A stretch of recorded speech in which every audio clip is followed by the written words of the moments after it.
Captain Elias Ward stood in the center of the vast chamber, his hands bound behind his back with glowing energy bands that hummed softly in the air. The floor beneath him was smooth and cold like polished stone, reflecting the crimson light that poured down from the towering ceiling far above. Thousands of alien eyes watched from high balconies that curved around the hall like the inside of a giant shell.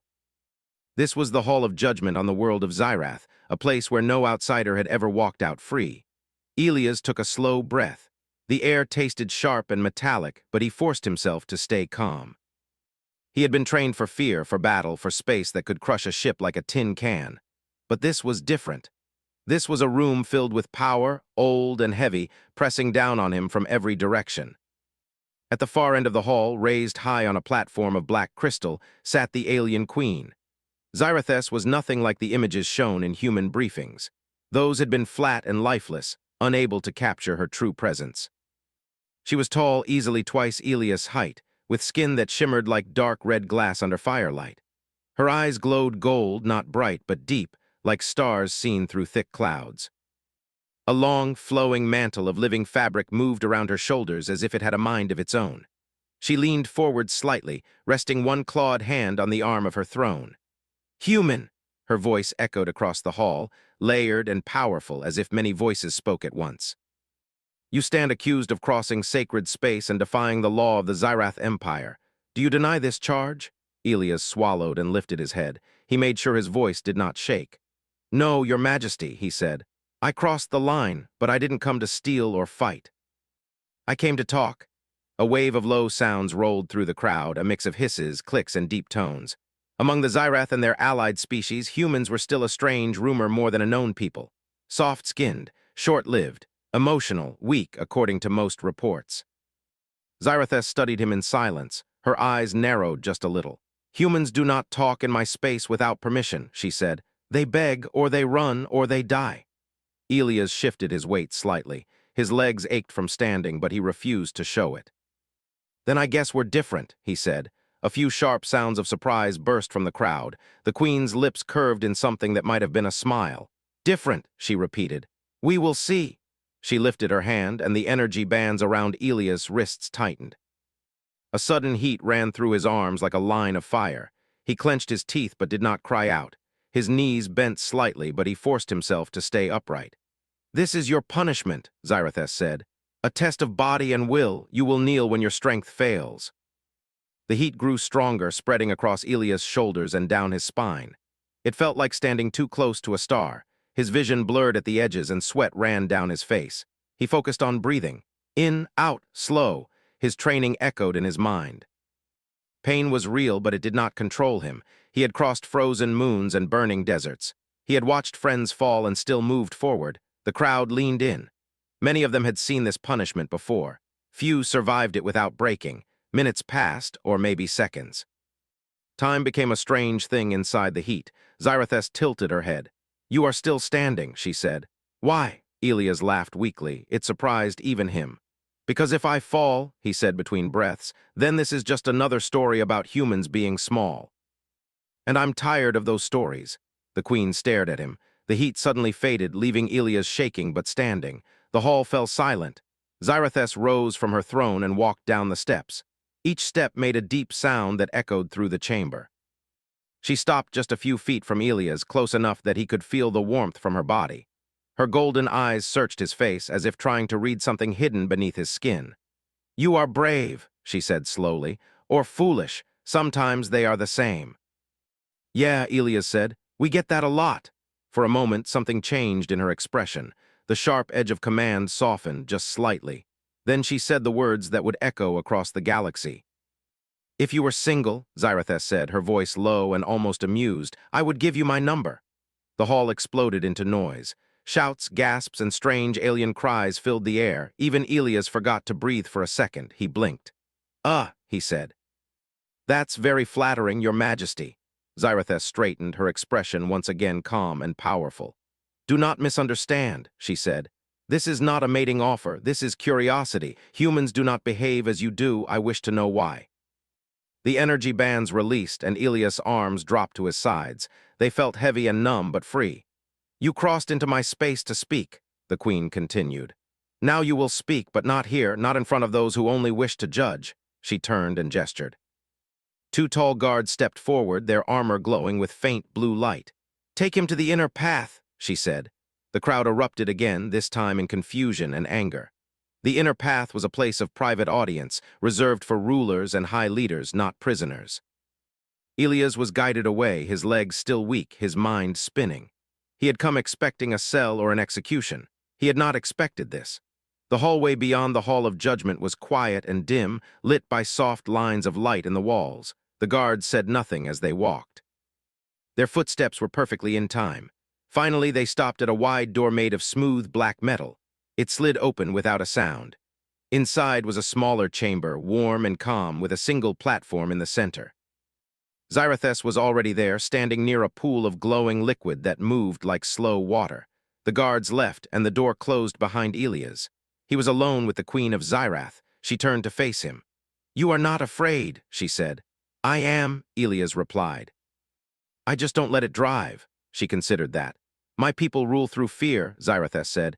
"It is how the galaxy stays in line, yet your people send one of their own into my hands with nothing but words." Elias shrugged slightly. "We've tried a lot of ways to survive. Turns out talking sometimes works better than fighting." She stepped closer. "Tell me about Earth," she said. So he did. He talked about blue oceans and green fields, about cities that touched the sky and deserts that never ended. He talked about humans arguing, laughing, building and breaking, then building again. Zarathus listened without interrupting. When he finished, the room was quiet. "You are fragile," she said finally. "Your body's your world.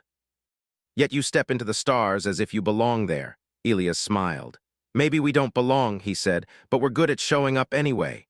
The queen looked at the glowing pool, then back at him. "This trial is not over," she said. "The galaxy watches you now, human. What you did in that hall will change how others see your kind."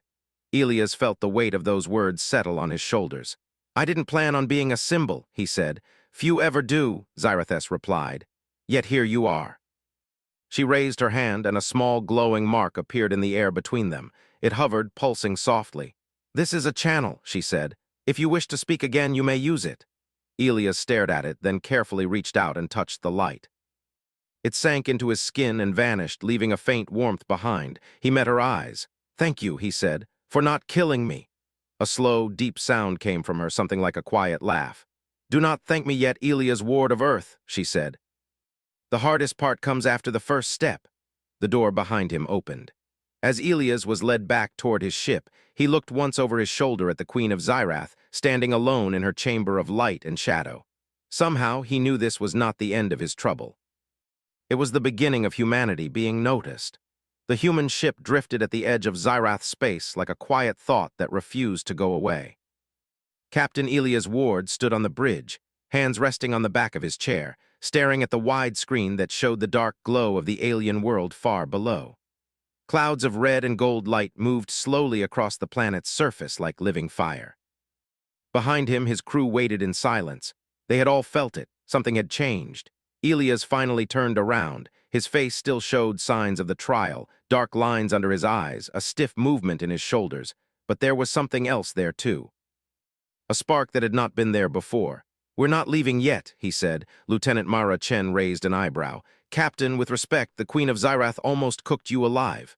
"Yeah," Elias said, "and then she gave me a way to talk to her." He tapped his chest where the faint warmth of the glowing mark still lingered under his uniform. "She didn't do that for nothing." The crew exchanged looks. Mara crossed her arms. "You think she wants an alliance?"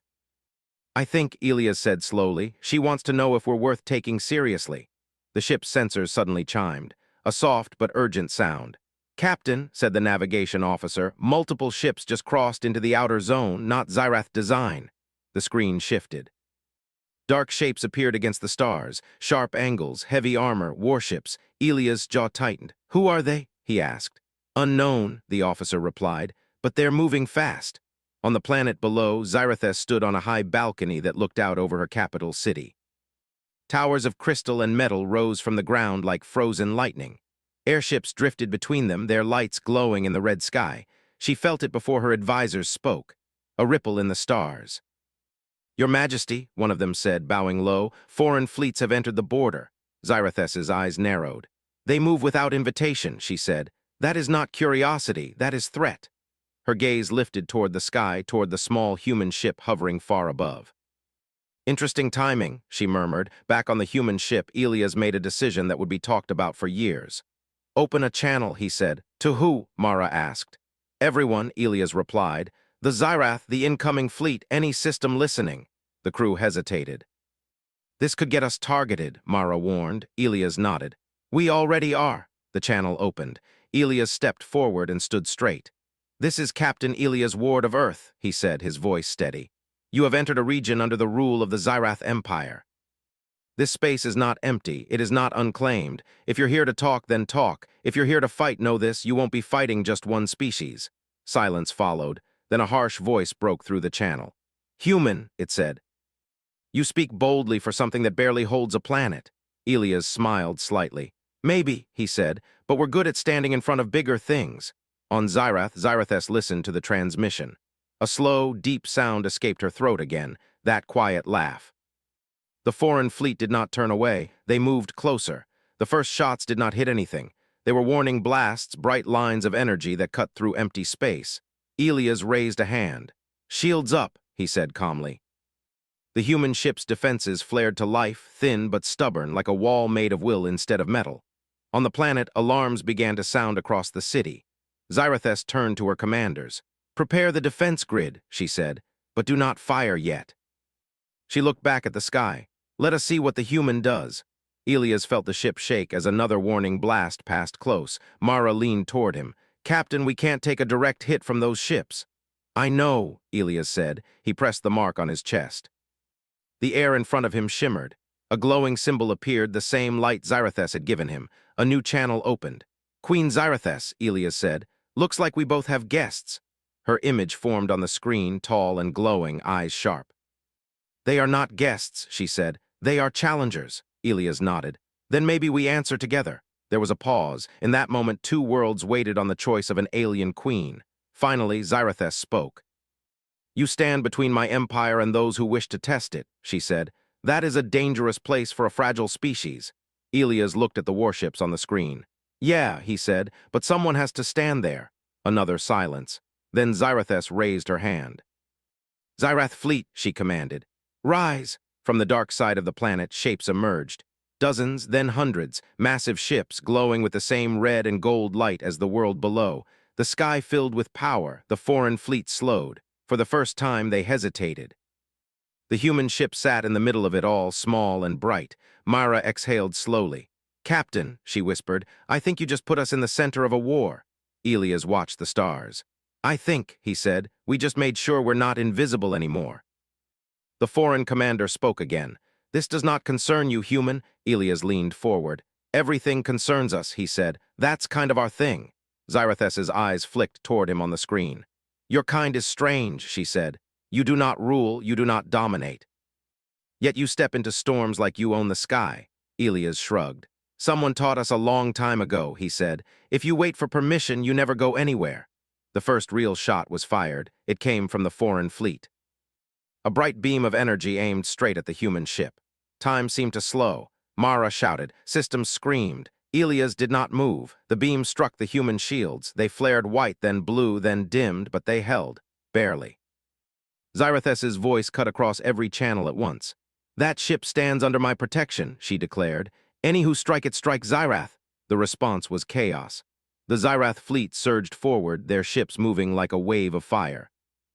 Energy beams lit the dark like falling stars. The battle spread across the sky. Inside the human ship, Elias held on as the ship shook and spun. His crew worked fast, moving with a focus that came from years of drills and real danger. They were not the strongest. They were not the biggest, but they did not stop. On Xyrath, citizens looked up at the sky and saw a small blue light among giants. A human ship holding its place. Zarathus watched from her balcony, her claws gripping the railing. So this is humanity, she said softly. Not power, not fear, presence. Minutes felt like hours. Finally, the foreign fleet began to pull back. One by one, their ships turned away, retreating into the dark. The stars grew quiet again. On the human ship, a cheer broke out. Tired, shaky, real. Elias sank into his chair and closed his eyes for a moment. The channel opened one last time. Xyrathes appeared. "You have placed your people in the path of forces far beyond you," she said. Elias looked at her. "We've been doing that since we learned to walk," he replied. She studied him. "The galaxy will talk about this day," she said, "about the moment a small world chose to stand between empires." Elias smiled, weak but proud. "Yeah," he said, "we're kind of loud like that." The connection closed. As the human ship drifted in the quiet after the storm, Elias knew something deep in his bones. This was no longer just a mission. This was the beginning of humanity becoming part of the story of the stars. The stars were never truly quiet anymore. That was what Captain Elias Ward thought as he stood on the bridge of the human ship, watching the wide screen filled with moving lights and distant shapes. Ever since the battle near Xyrath, space itself felt alive, like something was always watching, always waiting. The galaxy had noticed humanity. Messages flowed in from systems Elias had never heard of. Some were curious, some were careful, some were afraid. The story of a small human ship standing between empires had spread faster than any signal beam. Mara Chen stood beside him, holding a data pad filled with reports. "Captain," she said, "we're getting requests for talks, trade, defense, even cultural exchanges." Elias rubbed the back of his neck. "Last month," he said, "we were lucky if anyone answered our hails. Now everyone wants a piece of us." Mara gave a small smile. "Guess we made an impression." Before Elias could reply, the ship's sensors chimed again. This time the sound was different, sharp, urgent. "Multiple energy spikes," the officer called out. "Not weapons, jump signals." "A lot of them?" The screen changed. Space bent and twisted as shapes pushed through from another layer of reality. Ships appeared, dozens at once, their designs strange and heavy, covered in dark plating that swallowed light. Mara's face went pale. "Those are coalition ships," she said, "the same ones that attacked Xyrath." Elias' jaw tightened. "They're back," he said, "and they brought friends." On Xyrath, Queen Xyrathes felt the shift in the air long before the alarms sounded. The city's lights dimmed as defense systems woke across the planet. The red sky glowed brighter, reflecting the rising power of shields and weapons. Her commanders rushed into the throne chamber. "Your Majesty," one said, "the coalition fleet has returned. Their numbers are larger than before." Xyrathes stood from her throne, her living mantle flowing around her like liquid fire. "They do not learn," she said, "or they believe strength is measured only in size." She turned toward the tall window that looked out into space. She could see the distant blue spark of the human ship among her own fleet. "Summon the human," she commanded. The glowing mark on Elias' chest warmed. He pressed it, and the air shimmered. Xyrathes appeared on the screen, tall and sharp, her golden eyes burning with focus. "They come in force," she said. "This time they do not test, they intend to break." Elias nodded slowly. "Then we don't let them," he said. Mara leaned closer. "Captain, with respect, we're outmatched. This is a full fleet." Elias looked at the screen at the growing line of enemy ships. "Yeah," he said quietly, "I know." On the coalition flagship, a tall, armored figure stood before a wide display. The commander's face was hidden behind a mask of dark metal. "Locate the human ship," the commander ordered. "It is the key." A smaller officer hesitated. "Sir, the Xyrath fleet surrounds it." The commander's voice was cold. "Then we go through them." The first wave came like a storm. Coalition ships surged forward, their weapons lighting the dark with lines of burning energy. The Xyrath fleet responded, red and gold beams cutting across space, the sky filling with fire and movement. The human ship was caught in the middle again. Mara grabbed the side of a console as the ship shook. "Captain, shields are holding, but barely." Elias' mind raced. They could not win a battle of strength. That was clear. Humans did not have the numbers. The Xyrath had power, but even they were being pushed back. Elias closed his eyes for a brief moment and thought of Earth, of oceans, of cities, of people who had learned to survive on a world that never stopped throwing problems at them. Then he opened his eyes. "Open a wide broadcast," he said. Myra stared at him. "To who?" "To everyone," Elias replied. "All channels, all frequencies." The crew moved fast. The signal went out, spreading across the stars. Elias stepped forward. "This is Captain Elias Ward of Earth," he said. His voice was calm but strong. "To any world listening. To any ship watching, the Coalition is trying to decide the future of this part of the galaxy by force." Energy blasts flashed behind him on the screen. "We don't have the biggest fleets, we don't have the oldest empires, but we have something else. We show up." On Zyrath, Zyrithess paused, listening. On distant worlds, leaders and captains and civilians heard the human's voice. Elias continued. If you believe the stars should belong to more than just the strongest, then now is the time. You don't have to fight. You just have to be here. Mara whispered. Captain, are you asking for help from the whole galaxy? Elias nodded. Yeah, I am. The coalition commander watched the broadcast, eyes narrowing behind the mask. Arrogant, the commander said. They think words will stop a fleet. The battle raged on. Zyrath ships fell back, their shields flaring and fading. The human ship took another hit, systems flickering. Mara's voice shook. Captain, we can't take much more.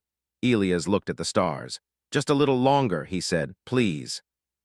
Then something changed. A new light appeared on the edge of the screen. Then another and another. Ships dropped out of jump space. Small ones, medium ones, some old, some new. Different shapes, different colors. A fleet not of one empire, but many. A voice came over the channel, rough and unsure. This is the trade vessel Sunpath, it said. We heard the call. Another followed. Research ship Luma, said a softer voice. We are here. A deep, steady tone joined in. Defense Group Iron Ring, we stand with you. Mara's eyes widened. Captain, she breathed, they're coming. Zyrithess's eyes shone as she watched the growing line of ships appear beside her own. The human has done what no ruler has done in centuries, she said softly. He has reminded them they are not alone. The coalition fleet slowed. For the first time they were outnumbered. The commander slammed a fist into the console. Hold formation, the commander snapped. They are untrained, disorganized. But the mixed fleet did not charge blindly. They formed a wide line spreading out, creating a wall of ships across the stars. Not perfect, not clean, but solid. Elias opened a channel to Zyrithess. Looks like you've got neighbors, he said. Zyrithess's voice carried something new. Respect. You have turned fear into presence, she said. That is a rare power. The final clash did not come in a single wave. It came in a slow push. The coalition tried to break through, but every path they took met resistance. Not just from Zyrath's powerful fleet, but from small ships that refused to move. From trade vessels that blocked lines of fire. From research ships that jammed signals. From defense groups that held their ground. Humans coordinated the chaos. Mara and the crew worked non-stop, sending signals, guiding movements, linking ships that had never flown together before. Elias watched it all, his heart pounding. They were not leading by command. They were leading by connection. The coalition commander saw the pattern too late. They are not fighting as one empire, the commander growled. They are fighting as a crowd, and the crowd did not break. Slowly, the coalition fleet began to fall back. One ship turned away, then another. Finally, the commander gave the order. Retreat! The dark ships vanished into jump space, leaving the stars filled with light and quiet once more. On the human ship, no one spoke for a moment. Then a cheer rose, louder than before. Not just from one crew, but from voices across many channels. Elias sank into his chair, his hands shaking. Mara laughed, tears in her eyes. Captain, she said, you just organized half the galaxy. Elias let out a breath. I just asked them to stand, he replied. On Zyrath, Zyrithess returned to her throne chamber, but she did not sit. She stood by the window, watching the many ships drifting together in the sky. The galaxy has changed, she said to her advisors, not because a new empire rose, but because a small world reminded us what it means to share the stars. She opened a channel to the human ship. Elias, Ward of Earth, she said, you have done more than survive. You have united. Elias looked at her image on the screen. Couldn't have done it without you backing us up, he said. Zyrithess's lips curved slightly. Perhaps, she said, but it was your voice they answered. The connection closed. As the mixed fleet slowly drifted apart, returning to their own paths, Elias stood and looked out at the stars. Humanity was still small, still fragile. But now, when the galaxy looked into the dark, it would remember something new. Not just the power of empires, but the strength of showing up. The stars felt different now. Captain Elias Ward stood at the front of the human ship's bridge, hands resting on the rail as he watched the wide field of space stretch out before him. The mixed fleet that had gathered during the battle was slowly drifting away, each group returning to its own path, its own world, its own story. But none of them were the same anymore. Mara Chen stepped up beside him, holding a fresh report. Captain, messages are still coming in. Thank yous, invitations. Some worlds are asking for talks, real talks. Elias let out a slow breath. Guess we opened a door. More like knocked down a wall, Myra said with a small smile. On the screen, a new signal appeared. The familiar glow of Xyrath's mark shimmered in the air. Xyrathes's image formed, tall and calm, her golden eyes steady. Elia's ward of Earth, she said. The Council of Many Worlds has agreed to gather. Elias blinked. There's a council. There is now, Xyrathes replied. They wish to meet the human who spoke to the stars. Elias scratched the back of his head. I was kind of hoping to go home and sleep. A soft, deep sound came from Xyrathes, something like amusement. History does not often wait for rest, she said. The gathering took place in open space between worlds. No single planet hosted it. No single empire ruled it. Ships from dozens of species formed a wide circle, their lights shining like a new kind of constellation. In the center, a simple platform of light formed. Elias stood there alone, wearing his plain human uniform. No crown, no armor, no symbols of power, just a person. Myra's voice came through a private channel in his ear. You're doing fine, Captain, just talk like you always do. Elias took a breath and stepped forward. Around him, images of leaders and representatives appeared. Some were tall, some were small, some were shapes that barely looked solid at all. Xyrathes stood among them, her presence strong and steady. A voice spoke from the circle. Human, you called us to stand. You did not command, you did not threaten. Why? Elias thought for a moment. Because I don't think the galaxy belongs to the strongest, he said. I think it belongs to everyone who shows up and cares enough to protect it. Another voice joined in. Your people are young. You have little territory, little power. Elias nodded. That's true, we're not big, we're not old, we mess up a lot, but when something matters, we don't walk away. Xyrathes watched him closely. The circle fell quiet. Then a small ship near the edge of the gathering sent out a signal. We trade, the voice said. We explore, we do not fight, but when the coalition came, no one stood between us and them, except the human. Another voice followed. We are warriors, we value strength. But today we saw strength that did not come from weapons. Slowly, one by one, the leaders spoke. Not of borders, not of power, but of what they feared losing. Xyrathes stepped forward. The galaxy has long been ruled by empires, she said. By those who take and those who endure. The humans showed us another path, one where presence itself becomes power. She turned toward Elias.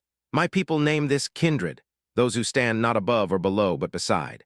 A symbol of light appeared in the center of the platform. It spread outward, touching the images of the gathered ships and leaders. The Council of Many Worlds was born in that moment, not as a throne, but as a table. Later, on the quiet side of Xyrath's world, Elias stood on a high balcony once more. The red sky glowed softly as the sun dipped below the horizon. Xyrathes joined him. You have changed more than I expected, she said. Elias leaned on the railing. I was just trying not to get us all blown up. She looked at him, her golden eyes thoughtful. My people measure time in centuries, she said. This moment will be remembered for many of them. Elias smiled faintly. No pressure, right? She made that deep, quiet sound again. You carry your role lightly, she said. That may be why others follow. A soft breeze moved across the balcony. For a moment, they simply watched the sky. Are you going back to Earth? Xyrathes asked. Yeah, Elias said. They're probably wondering what happened to me. Your world will change too, she said. They will look at the stars differently now. Elias nodded. I hope they look at them and think they're not alone. Back on Earth, the news spread like a sunrise. Screens showed images of the gathering in space, of ships from 100 worlds. Of a human standing among them, not as a ruler but as a voice. People gathered in cities and towns, in schools and homes, watching in silence. For the first time, the sky felt closer. Elias returned to Earth weeks later. His ship landed not in a grand hall but on a simple landing field. There were no parades, no speeches, just his crew. Mara met him at the ramp. So, she said, did you save the galaxy? Elias laughed. Let's say I helped it talk to itself. Life did not suddenly become easy. There were still problems, arguments, fears, mistakes. But now when humanity looked up, they knew something had answered back. Months later, Elias stood in a quiet field under a dark sky. Stars filled the space above him, more than he could count. The mark from Xyrathes glowed faintly on his chest. He pressed it. The air shimmered. Elias, ward of Earth, Xyrathes's voice came through. The council requests your presence. Elias smiled. On my way, he said. As he looked up at the stars, he felt the weight of everything that had happened. Of a trial in a crimson hall, of a battle among giants, of voices answering a call. Humanity had not conquered the galaxy, they had joined it. And in doing so, they had changed what it meant to belong among the stars. Elias took one last breath of Earth's air and turned back toward his ship. The sky was no longer a limit, it was an invitation.